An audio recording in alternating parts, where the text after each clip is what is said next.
I did promise you that I'm definitely going to be going into further depth with this information concerning the Nat Turner topic of the reason why his historic sites and artifacts are being removed or dismantled, rather. Unfortunately, I discovered a lot of stuff that people probably not going to like.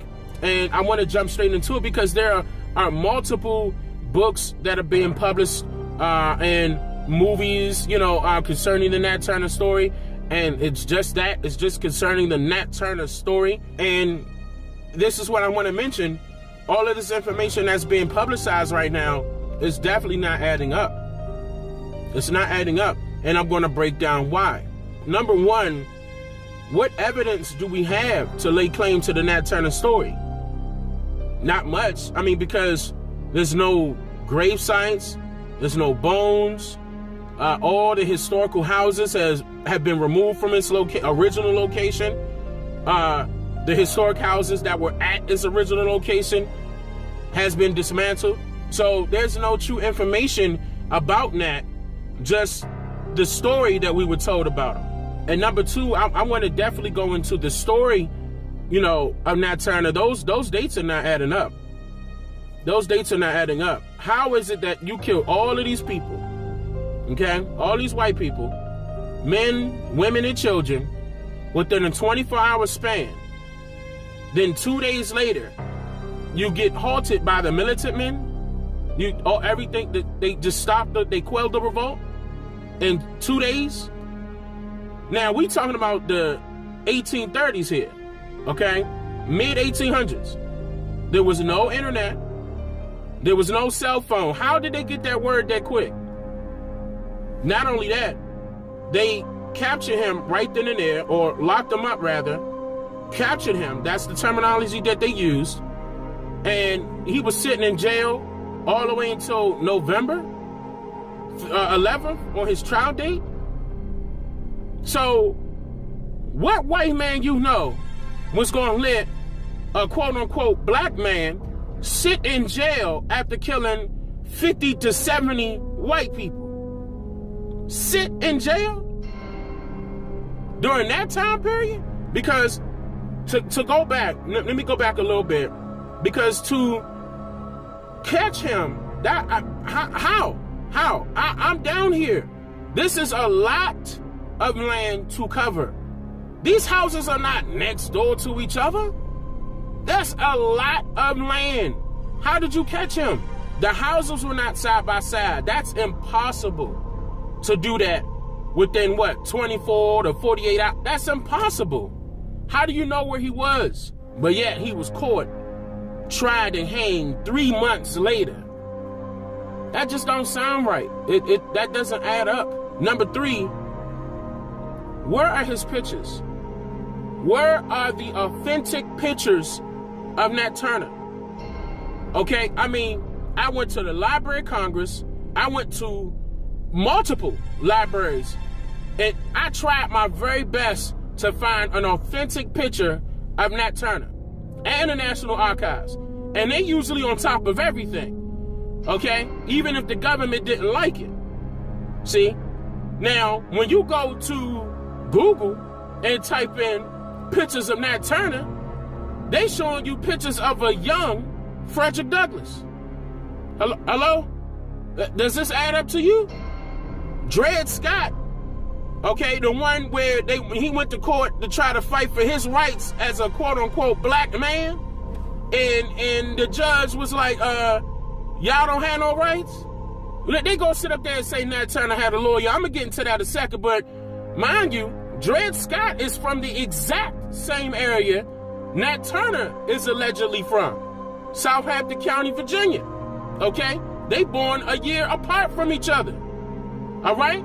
Now, how come the National Archives and the LOC got authentic pictures of Dred Scott, and he was in court just as well as Nat Turner was, allegedly, and you ain't got no pictures of Nat Turner, but you got pictures of Dred Scott?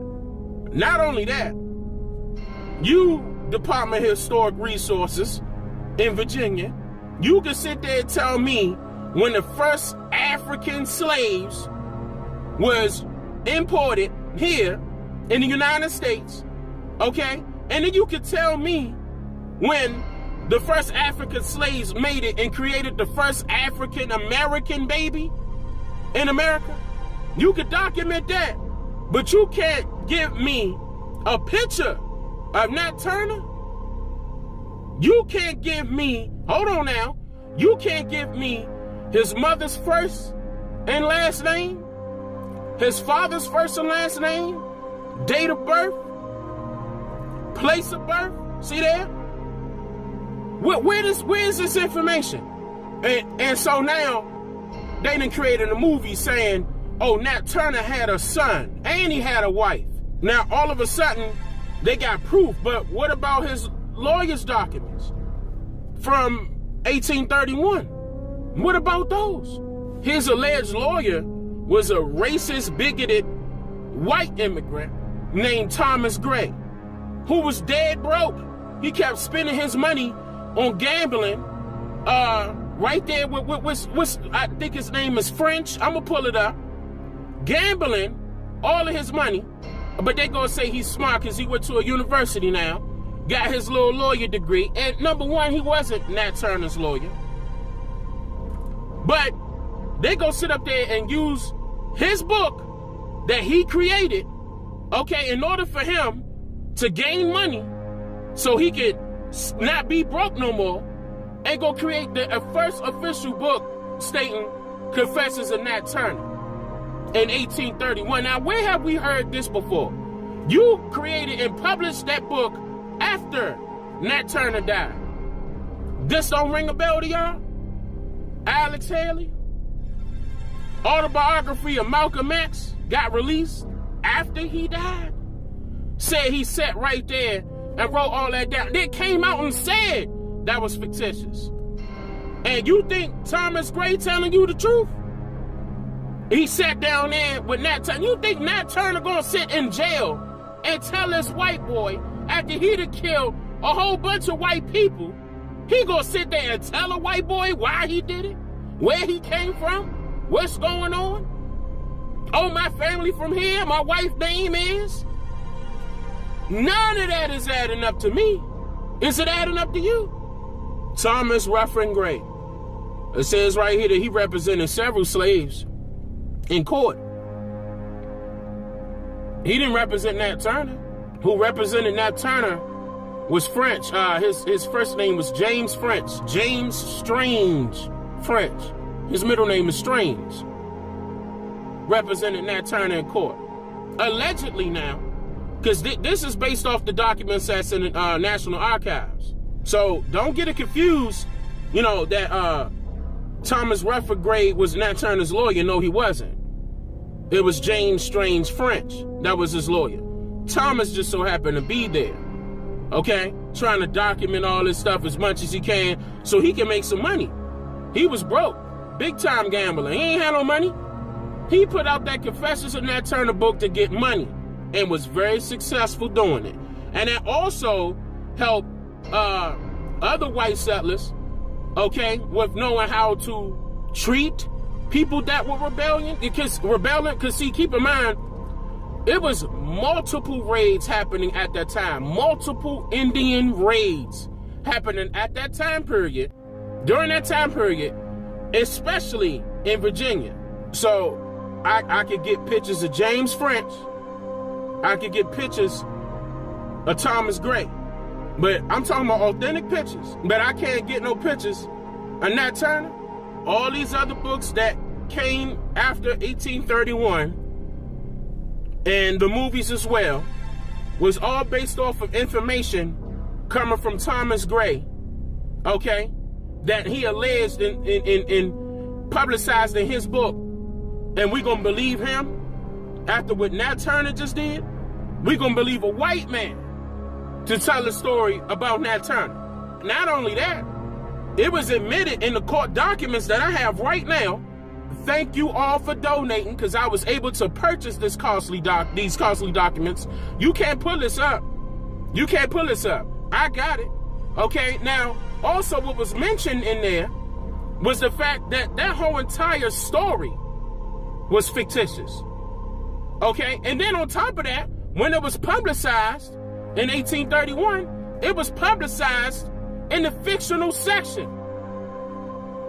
Not only that, when it was revised and published again by William Stryman, or what was his name? No, Stryman, something like that. William Stryman in 1960, that was also put in the fictional section.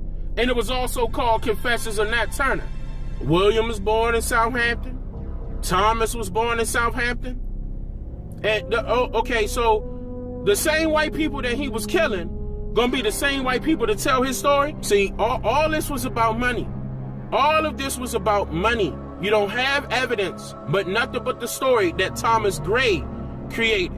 Like right now, if we didn't know nothing about Malcolm X, everybody would believe everything that Alex Haley put inside of that book about Malcolm X here. And Malcolm X's own family came out and told you that wasn't real.